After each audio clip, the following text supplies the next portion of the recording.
toutes et à tous, jeudi 28 mars, ravi de vous retrouver pour votre journal. Voici les titres. Cette nuit, un entrepôt qui servait de stockage à du papier s'est embrasé à Montier-sur-Saulx. Nous ferons le point dans ce journal. Le mois de mars, c'est le mois dédié à la petite enfance. De nombreux ateliers ont été proposés aux enfants âgés de 0 à 5 ans afin de les éveiller au monde culturel. Ce mardi, Joinville a accueilli la Fédération française des villages étapes ainsi que les représentants des 5 autres lieux étapes du Grand Est pour une réunion annuelle de l'organisme. Le plan local d'urbanisme intercommunal, un document un peu technique. Alors pour simplifier les choses, la Copari a décidé d'élaborer le sien avec ses habitants.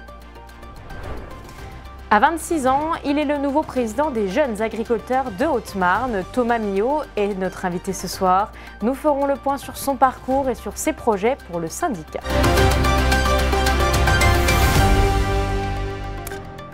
Dans la nuit du 27 au 28 mars, un incendie s'est déclaré dans un entrepôt à l'entrée du village de Montier-sur-Saulx.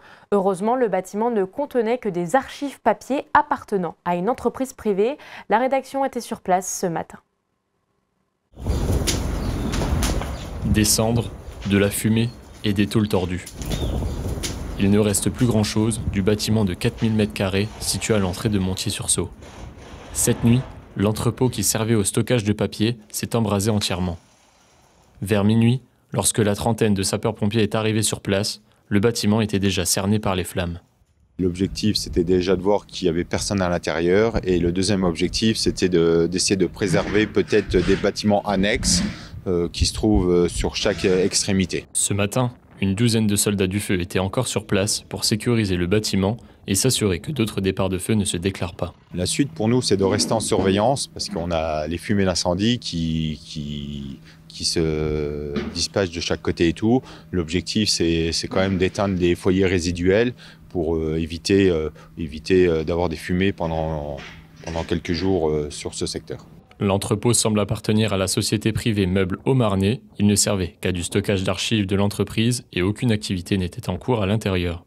Pour le moment, la cause de l'incendie n'est pas établie. Le mois de mars, c'est aussi le mois dédié à la petite enfance. Par conséquent, de nombreuses activités ont été mises en place dans des établissements accueillant des enfants. À la crèche de Chevillon, des ateliers Picota ont été organisés en partenariat avec le musée de Saint-Dizier. Brigitte Maestrassi et Loïs Large ont suivi un de ces ateliers. Et là, justement, ils sont toujours dans le parc, à un autre endroit. Et le petit moineau, il a trouvé quelque chose. Ce matin, dans la micro-crèche de Chevillon, c'est atelier lecture autour des oiseaux. Pendant le mois de mars, différents ateliers ont été organisés dans le cadre du mois de la petite enfance. Leur but, éveiller les tout-petits âgés de 0 à 5 ans au monde culturel. Les enfants, ils adorent accueillir d'autres visages, on va dire, hormis les 4 personnes qui côtoient tous les jours. C'est vivant de pouvoir accueillir des personnes hors structure pour pouvoir justement leur faire comprendre que voilà, il n'y a pas que 4 professionnels au sein de la structure, mais il y a d'autres personnes qui peuvent intégrer la structure. L'objectif de cet atelier sur le thème des oiseaux est de faire venir le musée à la crèche. Pour cela, les médiatrices de l'atelier Picota sont venues accompagner pour mieux présenter leurs propos aux enfants. On a parlé de l'hirondelle et du moineau, qui sont vraiment 2 petits oiseaux qu'on aperçoit autour de nous assez régulièrement, qui sont faciles à observer. Et justement, on a utilisé les nids, on a utilisé des petits éléments comme des œufs, des plumes, pour essayer de travailler ces mots de vocabulaire-là avec les petits. Ouverte depuis 2014, cette micro-crèche a rejoint en début d'année la communauté de l'agglomération Grand Saint-Dizier d'Air et Vallée.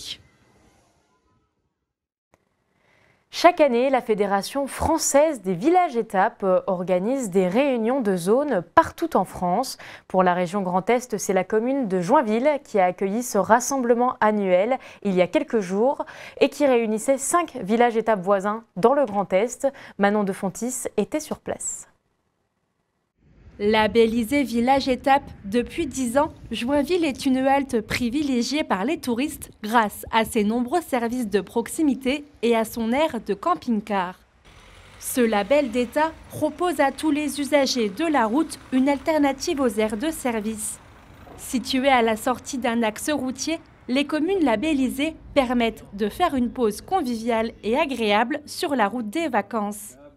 Chaque année, la Fédération française des villages-étapes organise des réunions de zones aux 4 coins de la France afin de réunir les référents des 78 communes labellisées. Pour la région Grand Est, c'est Joinville qui a accueilli ce rassemblement annuel. C'est déjà de faire mise à jour de tout ce qui se passe au sein de la fédération et puis également faire des échanges d'expériences entre les villages-étapes et puis discuter des difficultés que peuvent rencontrer les uns et les autres. Dans le Grand Est, 6 communes sont labellisées villages-étapes. Joinville, Plombières-les-Bains ou encore Ligny-en-Barrois ont reçu cette distinction. Le dernier village à être labellisé est celui de Cézanne dans la Marne. On s'aperçoit que c'est une force aujourd'hui sur nos territoires d'avoir cette labellisation village-étape, puisque certains camping-caristes qui ne connaissent pas forcément la commune d'un point de vue touristique, le long de la RN4 en venant, peuvent se dire effectivement, s'ils sont labellisés village-étape, c'est qu'il y a la possibilité de trouver des commerces, des services. À Cézanne, on a la chance d'être également une petite cité de caractère, donc de développer plutôt le côté patrimonial touristique, et cet apport touristique via aujourd'hui Village-Étape nous permet de capter une nouvelle clientèle qui est plutôt la clientèle des usagers de la route. Pour chaque commune, l'obtention du label est liée au respect de plusieurs critères. On est sur des communes de moins de 5000 habitants qui vont bien entendu avoir du commerce et du service. Donc on est surtout vigilant sur la partie restauration et métiers de bouche, puisque c'est vraiment ce qu'on va rechercher quand on fait une pause sur la route des vacances. On va avoir envie de prendre son sandwich, d'aller pique-niquer ou d'aller au restaurant. Et des communes bien entendu qui sont situées proches des axes routiers, puisque c'est ça l'idée, c'est forcément de vous proposer quand vous êtes sur la route de faire un détour de moins de 5 km pour aller visiter cette commune juste à côté sur la route de vos vacances. Selon une étude menée par la Fédération française des villages-étapes, le réseau pourrait atteindre les 80 communes labellisées d'ici 2025. Le plan local d'urbanisme intercommunal. Un nom bien savant pour un document qui perd parfois les habitants du territoire. Et bien pour faciliter la mise en place du PLUI de la Coparie, la communauté de communes a décidé d'organiser plusieurs réunions publiques avec les habitants justement pour leur permettre de comprendre plus facilement ce qu'est ce document. Un publi-reportage signé la rédaction. Le plan local d'urbanisme intercommunal, un document que tout le monde connaît mais que peu de gens comprennent vraiment. C'est ce gros dossier qui acte d'un projet d'aménagement et de développement sur le territoire et qui le formalise au travers de règles d'utilisation et d'occupation du sol. Cela concerne l'habitat, la mobilité ou encore les espaces verts. Alors pour simplifier les choses, la Coparie a décidé d'élaborer le sien, financé en partie par le GIP Objectif Meuse et l'État, avec ses habitants. Le PLUI, c'est un petit peu compliqué, ça peut faire peur, donc dans un premier temps, il faut le démystifier. C'est un projet qui concerne le cadre de vie de tous les habitants. C'est un projet qui donne un cadre au développement du territoire pour les 10 à 12 ans à venir. Pour cela, la communauté a décidé d'organiser plusieurs rendez-vous dans les 16 communes concernées par le PLUI. Le premier, un café-rencontre, s'est tenu à Revigny-sur-Ornain.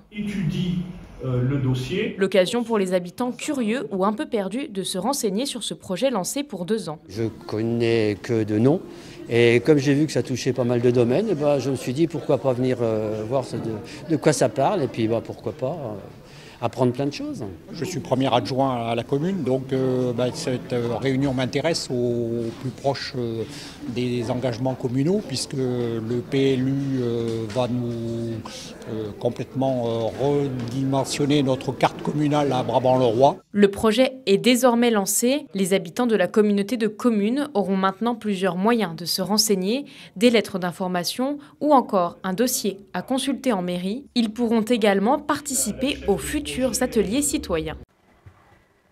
Thomas Milot est le nouveau visage des jeunes agriculteurs de Haute-Marne. Élu le 12 mars dernier, le nouveau président du syndicat agricole a 26 ans et est salarié du GAEC Belle-Épine à Mertru. Engagé dans les JA depuis 2018, il veut se mobiliser pour défendre tous les dossiers. Bonsoir Thomas. Bonsoir. Alors tout d'abord, parlez-nous un peu de votre parcours. Alors un parcours plus que classique, j'ai fait un bac technologique agricole au lycée privé de Sainte-Maure à Troyes.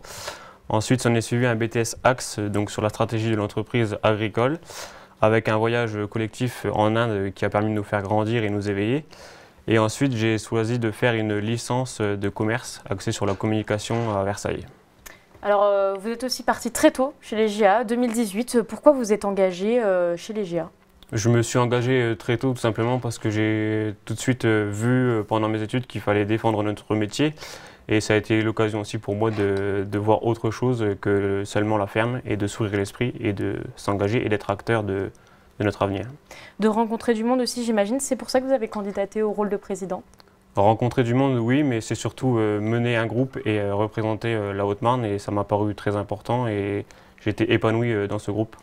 C'est quelque chose que vous prépariez depuis longtemps, votre candidature pour le rôle de président? Non, pas spécialement. Ça s'est fait assez naturellement. Et voilà, c'était un objectif, non, mais c'était un investissement que je me suis mis à 100% dès le début.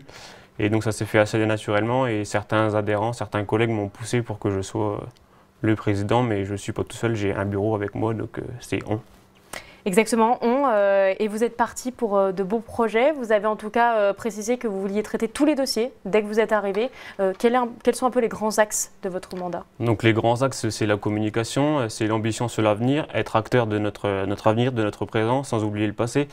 Mais comme vous l'avez dit, on ne veut laisser aucun dossier, que ce soit la pression environnementale, la pression des loups, défendre nos prix, défendre tout ce qui est installation, transmission des jeunes agriculteurs. On veut relever le défi de la transmission et le défi qui s'offre à nous, c'est 50% des agriculteurs qui vont disparaître ou partir en retraite d'ici moins de 10 ans.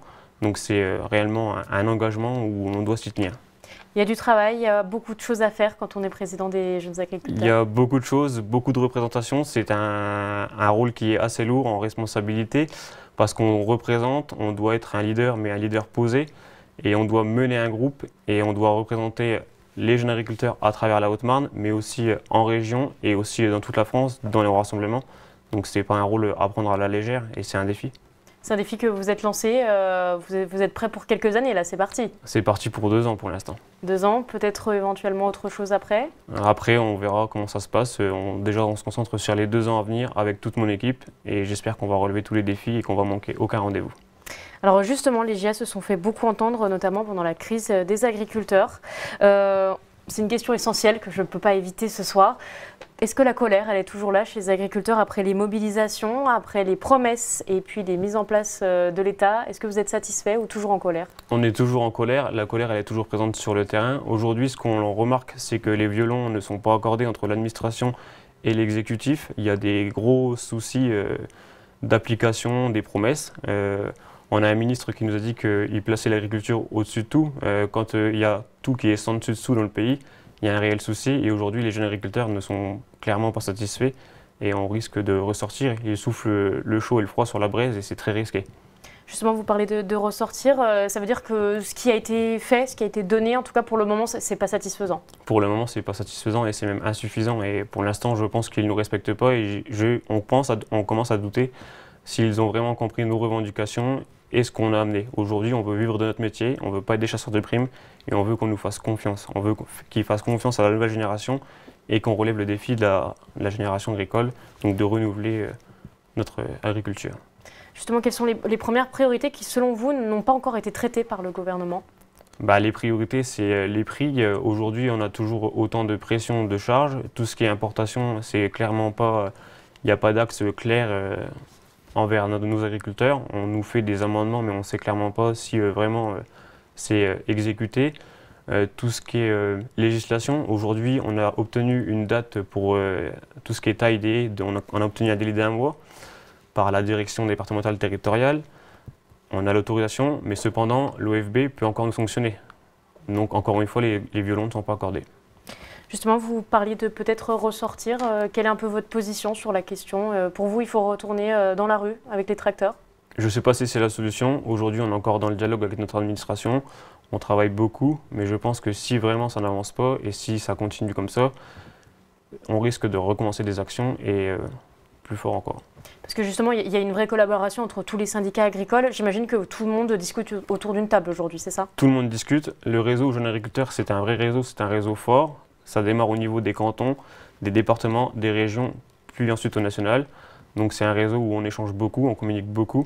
Et donc oui, on s'entretient beaucoup et on a beaucoup d'informations et on attend sûrement des nouvelles mobilisations.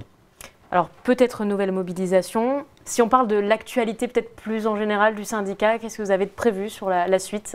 Alors cette année, on a des actions classiques. Alors tout d'abord, nous, dans 15 jours, on va se réunir au niveau de la région, comme je vous le disais. Donc tous les départements vont se réunir à Nancy.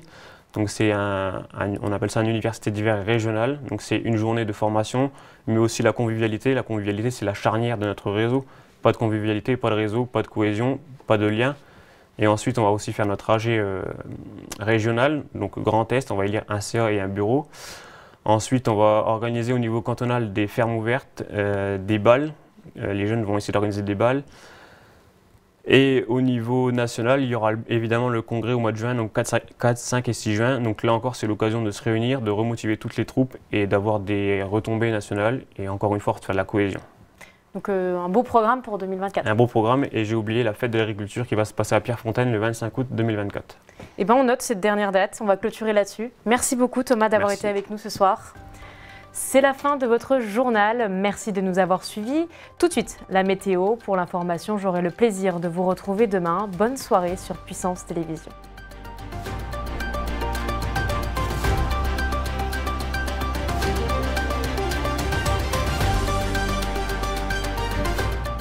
Toute l'actualité en continu à retrouver sur notre site internet et notre application mobile.